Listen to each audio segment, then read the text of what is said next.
Hello students. तो आज हम लोग डिस्कस करेंगे क्लास एम्फीबिया। ओके, हम लोगों ने पाइसेस, सुपर क्लास पाइसेस में क्लास कॉर्डिक एंड ऑस्टिक थाइस बहुत अच्छे से डिस्कस किया है। हम लोगों ने कंपेरेटिव स्टडी की थी, दोनों का कंपैरिजन करके, जिससे आपको याद रहे। क्लियर?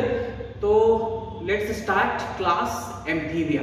ओके, तो class amphibia it is again made up of two word,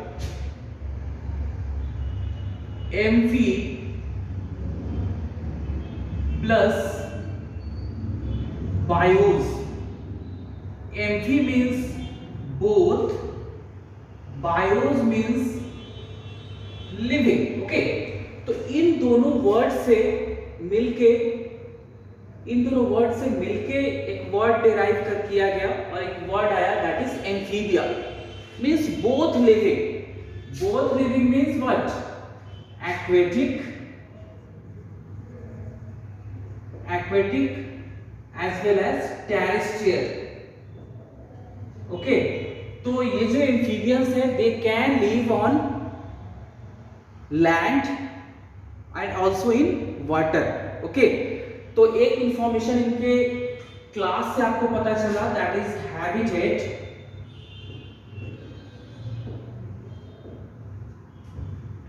तो ऐसे याद रखना है, एम्फीबियंस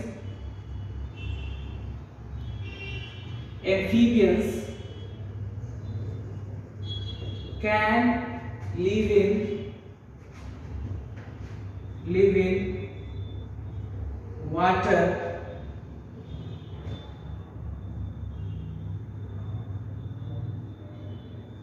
and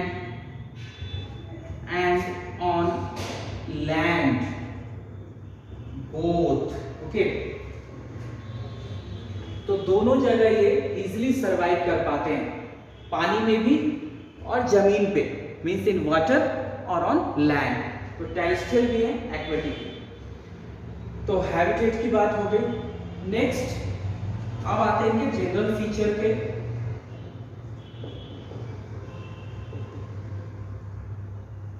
तो जनरल फीचर्स में याद रखना है आपको, most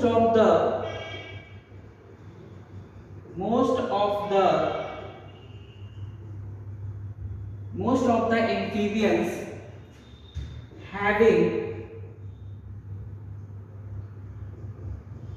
having two pair of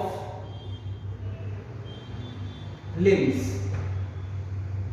कितने? 2 pairs means 4.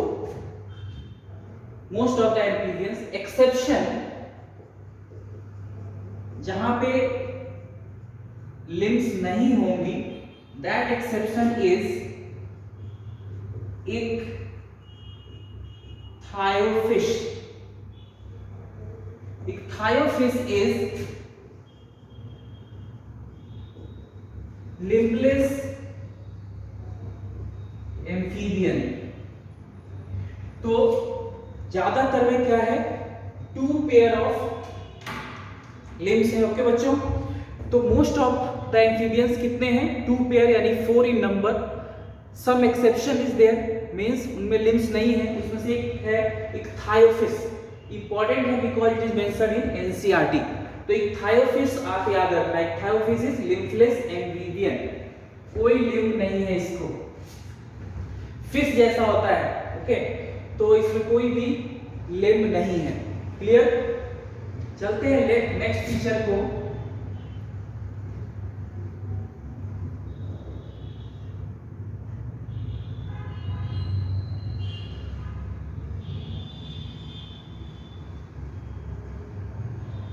Body of amphibians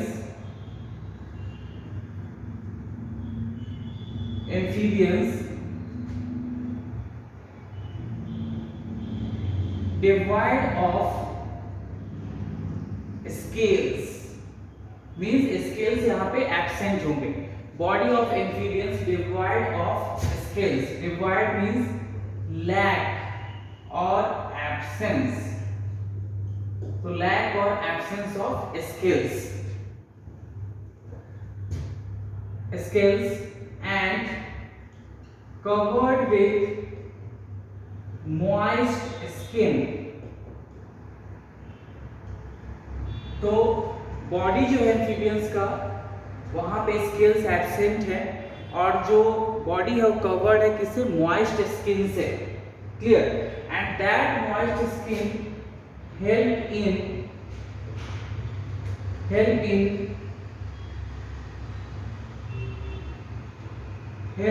cutaneous respiration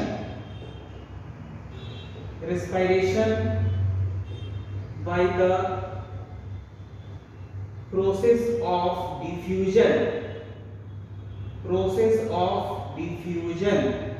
diffusion मतलब बच्चों जब गैसेस की मूवमेंट हो from its higher concentration to lower, clear.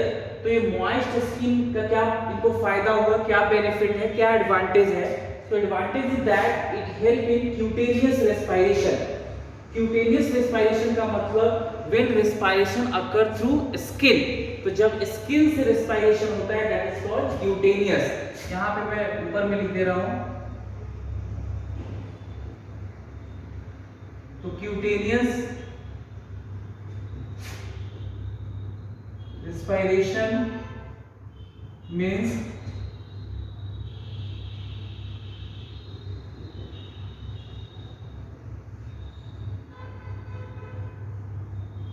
respiration through skin, clear। तो जब respiration स्किन के थ्रू हो that is called as cutaneous, clear बच्चों। तो ये सारे आपको ध्यान रखने हैं। इसके बाद नेक्स्ट फीचर पे हम मूव करते हैं, तो इनको नोट करो, इसके बाद मैं रब करता हूं, clear.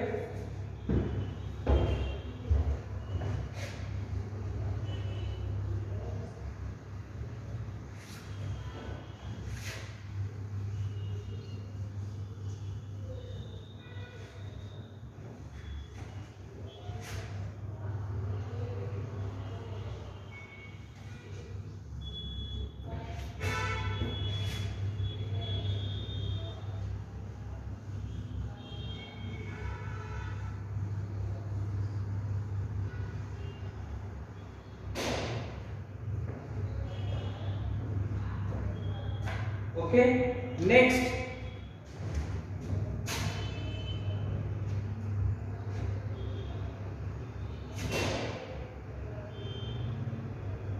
body consists of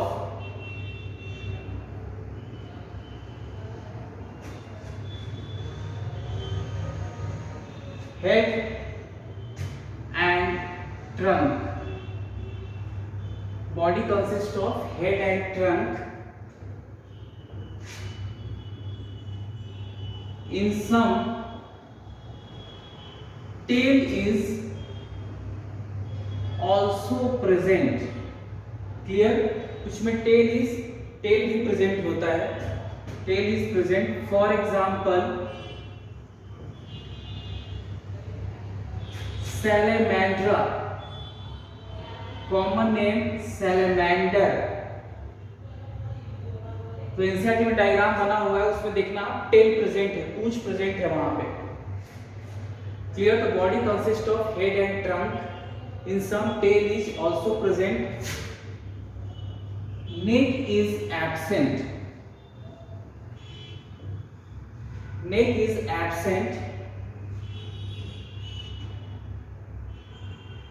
because they have jumping habit,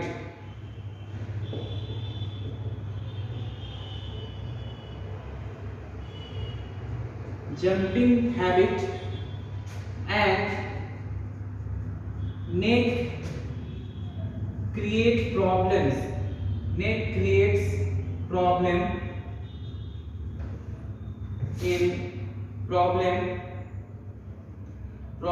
during jumping. तो इनमें ज्यादातर में जंपिंग हैबिट है, that's why neck is absent, because आप जब जंप करते हो तो नेक ऑब्स्ट्रक्शन और नेक प्रॉब्लम क्रिएट करता है जंपिंग में। क्योंकि नेक इधर उधर डिस्टर्ब करेगा हेड को। क्लियर? तो ये याद रखना आपको। नेक्स्ट,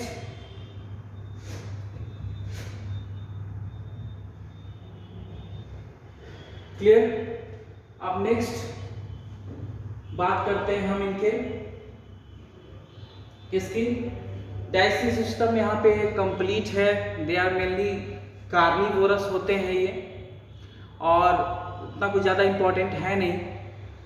फ्रॉग की बात करो तो एक्रोडोंट टाइप ऑफ डेंटिशन है इनमें। फ्रॉग में acrodont, just tooth is attach to the jaw.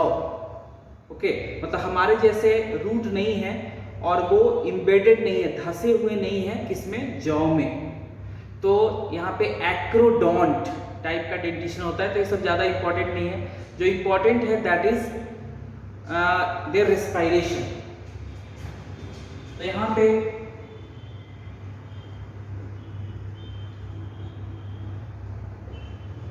respiration occurs through skin,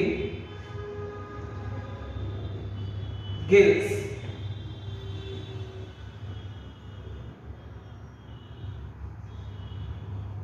bucco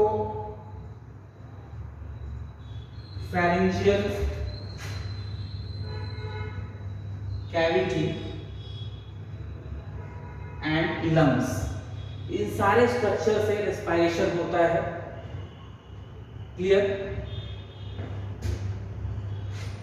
जब स्किन से रेस्पिरेशन होता है तो उसको बोलते हैं क्यूटेनियस रेस्पिरेशन। क्लियर? जब गिल से होगा that is called branchial respiration.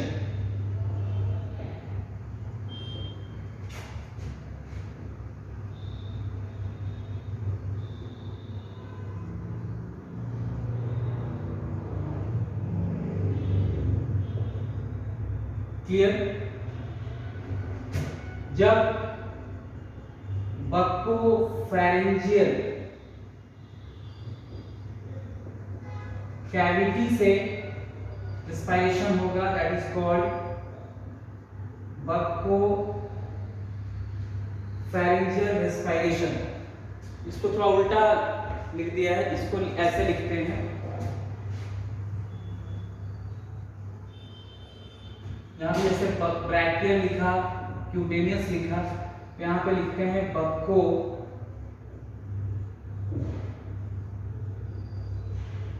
pharyngeal respiration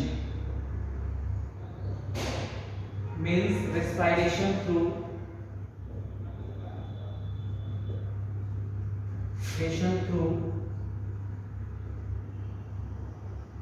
bacco pharyngeal cavity, and then last is pulmonary respiration,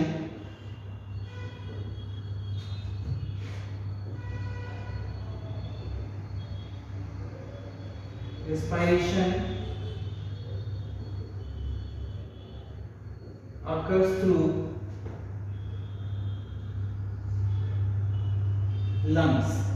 तो जब lungs के थ्रू रेस्पिरेशन होगा then it is called as pulmonary। Clear?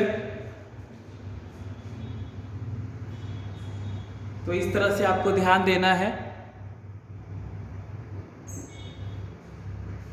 तो ये हो गया बक्को pharyngeal respiration, pulmonary, ब्रैंकियल, इस तरह से। अब कब कैसे रेस्पिरेशन होगा?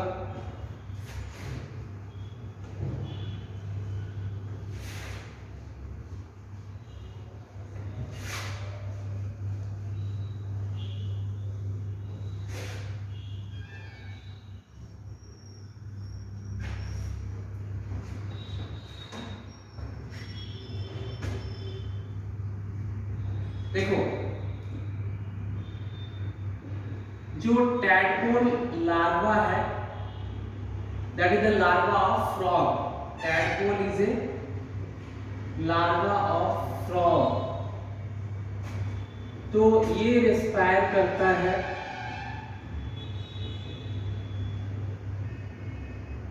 थ्रू गिल्स, ये याद रखना।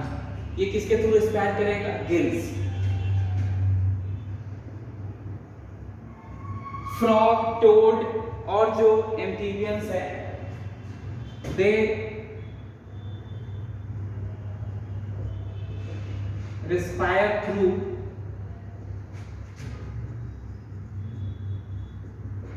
moist skin. Frog respire through moist skin when it undergoes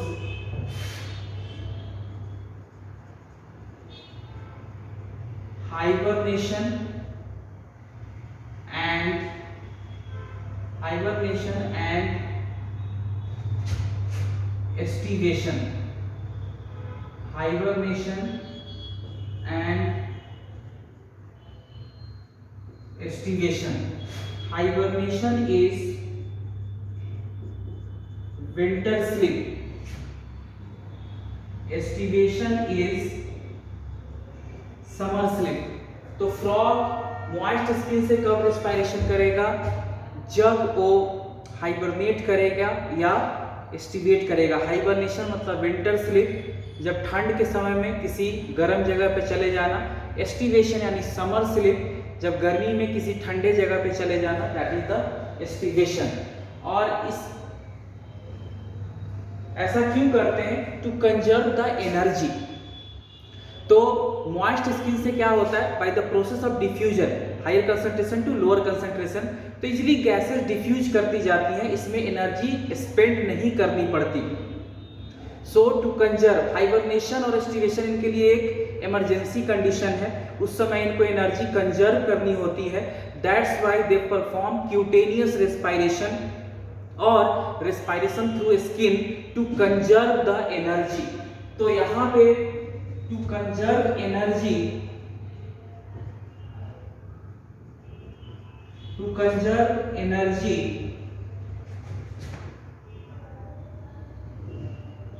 cutaneous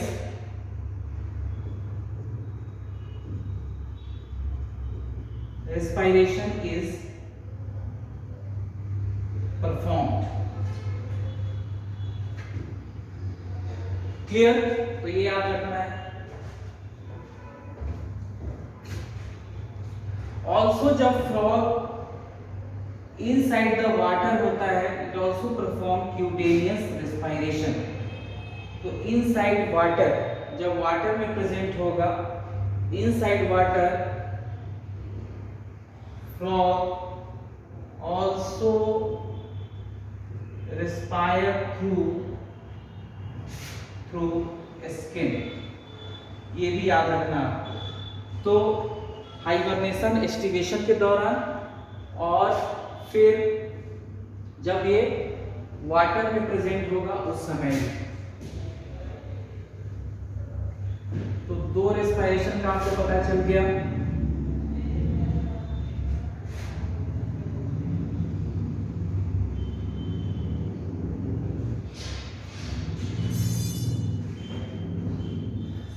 then frog or other amphibians respire through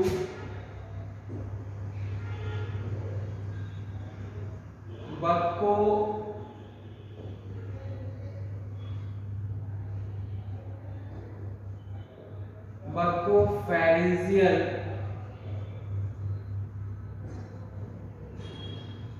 cavity when submerged, when half submerged inside water। तो सपोज करो फ्रॉग आधा पानी में है और इसका माउथ वाला पार्ट ऊपर है, ठीक है।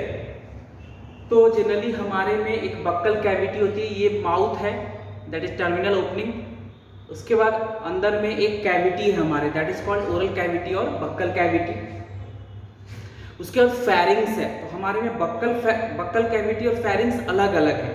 But in frog and amphibians buccal cavity and pharynx are combined structure and they form buccopharyngeal cavity, और वो बनाते हैं बक्कोफेरिंजियल कैविटी, और उसमें काफी ज्यादा ब्लड कैपिलरीज प्रेजेंट होती हैं।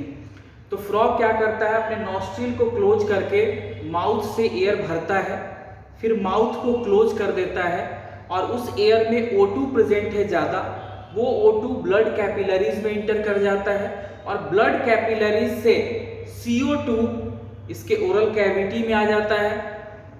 ठीक है, ओरल कैविटी बेसिकली वो बक्कोफेरिंजियल कैविटी में, क्योंकि वहाँ ब्लड कैपिलरीज हैं, तो वहाँ पे CO2 चला गया, फिर वो माउथ खोलता है, वो बाहर चला गया, तो एयर बाहर चला गया। तो इस तरह से बक्कोफेरिंजियल कैविटी से ये रिस्पायर करेगा जब हाफ सबमर्ज्ड होगा inside the water. Next, frog respire through lungs during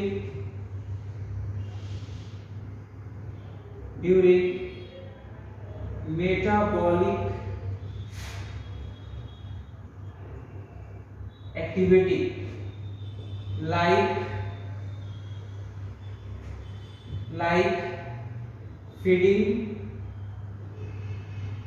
जब वो खाना खा रहा होगा, फीडिंग एंड मेटिंग मीन्स जब रिप्रोडक्शन हो रहा होगा, मेटिंग, खाना खाने वक्त, इन सब टाइम पे respire through lungs, because during this time frog require a large number of oxygen. Okay, तो मेटाबॉलिक एक्टिव रहने के लिए आपको ऑक्सीजन ज़्यादा चाहिए। फ्रॉग को भी इस समय ऑक्सीजन ज़्यादा चाहिए फीडिंग के दौरान और मेटिंग के दौरान। तो दैट्स वाई, क्योंकि फीडिंग में जब तक ऑक्सीजन नहीं होगा उस फूड का ब्रेकडाउन नहीं होगा, तो इसलिए ज़्यादा ऑक्सीजन लेने के लिए फीडिंग, जब वो खाना खा रहा होता है तब, और जब सेक्सुअल एक्टिविटी परफॉर्म करता है तब, इस समय उसको ज़्यादा ऑक्सीजन चाहिए। That's why frog perform pulmonary respiration और रेस्पिरेशन थ्रू लंग्स। क्लियर? तो ये सारे मेथड हैं रेस्पिरेशन के, तो इनको मैं रब करता हूं बच्चों।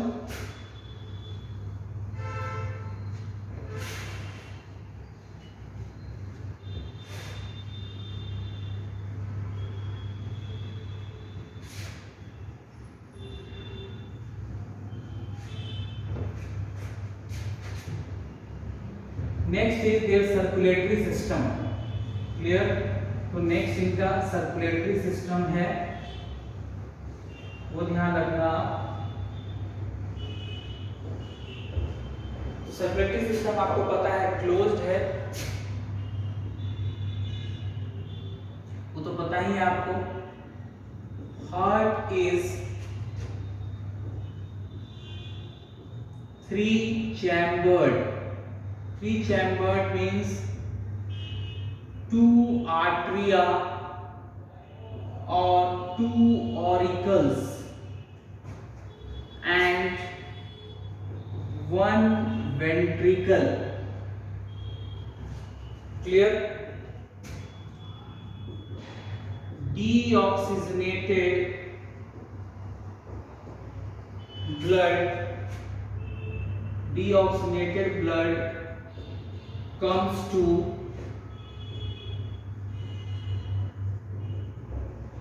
right atrium and oxygenated blood comes to left atrium.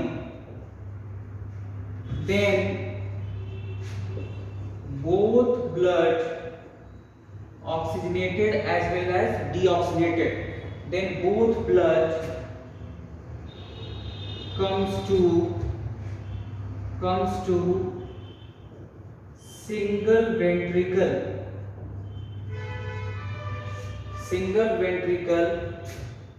and then pumped to different organs, pumped to different organs. This type of circulation is called incomplete double circulation. Okay, so in amphibians, incomplete double circulation is present, और and then इस तरह से आप लिख सकते हो mixed blood, oxidated भी और इस तरह से लिख लो, and then mixed blood is pumped to different organs. Clear, ये याद रखना है। यहाँ पे इनकम्प्लीट डबल सर्कुलेशन है। बर्ड्स और मैमल्स में कंप्लीट डबल सर्कुलेशन है, मतलब वहाँ पार्टिकुलरली 4 चैम्बर, 2 ऑरिकल्स या 2 आर्टरिया, 2 ventricle, right and left ventricles, right and left atrium, दोनों प्रेजेंट होते हैं, राइट लेफ्ट दो। तो वहां पे एक तरफ ऑक्सीजनेटेड ब्लड आता है, एक तरफ डीऑक्सीजनेटेड ब्लड आता है, वहां पे डबल सर्कुलेशन है। यहाँ पे ऐसा डबल सर्कुलेशन नहीं है।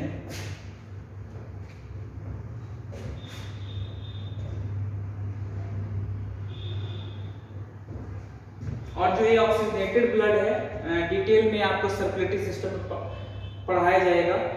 और जो ऑक्सीजनेटेड ब्लड है, इनके स्किन से, लंग से या स्किन से, लंग से या इनके बक्कोफेरेंजियल कैविटी से आता है लेफ्ट आर्टरियम में। और डीऑक्सीजनेटेड ब्लड सारे ऑर्गन से आता है। ओके, ये याद रखना आपको।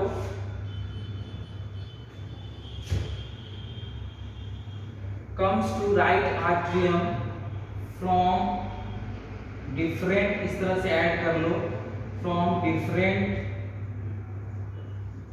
organs. So deoxygenated blood comes to right atrium from different organs, and oxygenated blood comes to left atrium from either skin or buccopharyngeal cavity or gills, or you can say lungs। यहाँ से oxygenated blood आएगा, फिर वो एक chamber है, single ventricle है, वहाँ mixed हो जाएगा both oxygenated and deoxygenated. Then again it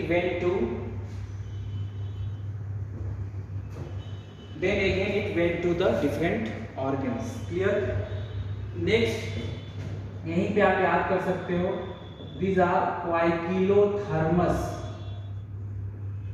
और कोल्ड ब्लडेड। तो फ्रॉग और एम्फीबियंस आर क्वाइकिलोथर्मस और कोल्ड ब्लडेड। क्लियर, ये आपको पता है, तो फिर मैं डिस्कस नहीं कर रहा। तो क्वाइकिलोथर्मस है या कोल्ड ब्लडेड है। यहाँ लिम्फेटिक सिस्टम भी इनका प्रेजेंट है, सर्कुलेटरी सिस्टम के साथ साथ लिम्फेटिक सिस्टम भी फ्रॉग में प्रेजेंट होता है।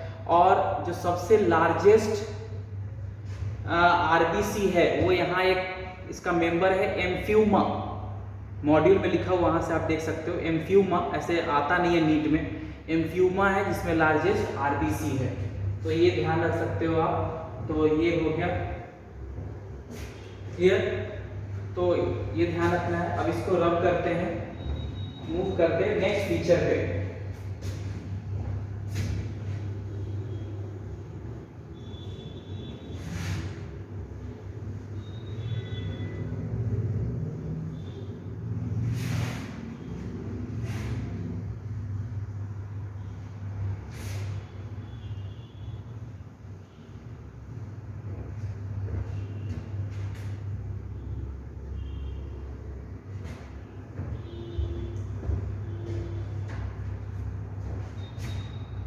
आते हैं इनके स्केलेटल सिस्टम पे।